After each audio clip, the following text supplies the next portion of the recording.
नमस्कार दोस्तों, आपका स्वागत है हमारे चैनल पर, जहां हम भगवत गीता के श्लोकों का सारगर्भित रूप में अध्ययन करते हैं। आज हम भगवत गीता के पहले अध्याय के 13वें श्लोक पर चर्चा करेंगे, जो महाभारत के युद्ध की गंभीरता और माहौल को दर्शाता है। अध्याय 1 श्लोक 13 में युद्ध की शुरुआत से पहले की स्थिति का वर्णन है। जब दोनों सेनाएं आमने सामने खड़ी थीं, चारों तरफ युद्ध की घोषणा हो चुकी थी। तथा शंखाश्च भैर्यश्च पणवान गुमुखा सहसैवाभ्यहन्यन्त स शब्दस्तुमुलो भवत गुण्य। तब शंख, भेरी, ढोल, मृदंग और नरसिंह जोर जोर से बजने लगे और चारों तरफ से एक भयंकर ध्वनि गूंज उठी। यह श्लोक युद्ध के आरंभ का प्रतीक है।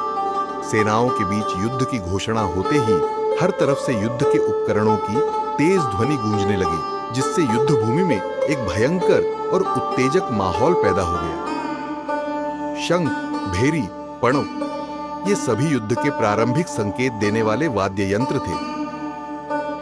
शंख बजने का अर्थ होता था कि युद्ध की शुरुआत हो गई है, और यह सेनाओं के बीच का संवाद था कि अब समय आ गया है। एस शब्दस्तुमुलो भवत, इसका मतलब है कि इस ध्वनि ने युद्ध भूमि को भर दिया। एक प्रकार की अनिश्चितता और डर का माहौल पैदा हो गया था। यह श्लोक महाभारत के युद्ध की भीषणता को दर्शाता है, जहां दोनों पक्ष पूरी तैयारी के साथ एक दूसरे का सामना करने के लिए खड़े थे।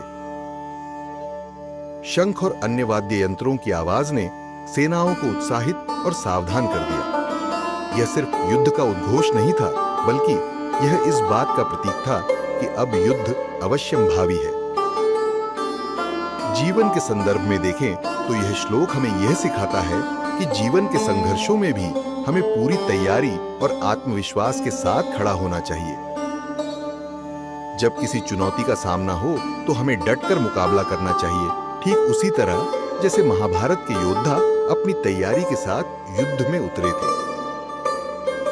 दोस्तों, भगवत गीता हमें सिखाती है कि जीवन की हर चुनौती का सामना करने के लिए हमें मानसिक और शारीरिक रूप से तैयार रहना चाहिए।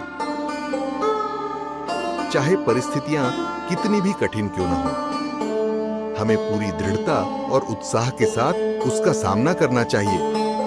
अगर आपको यह वीडियो पसंद आया हो तो इसे लाइक करें, शेयर करें और हमारे चैनल को सब्सक्राइब करना न भूलें, ताकि आप और भी भगवत गीता के श्लोकों का सार जान सकें। धन्यवाद। जय श्री कृष्ण।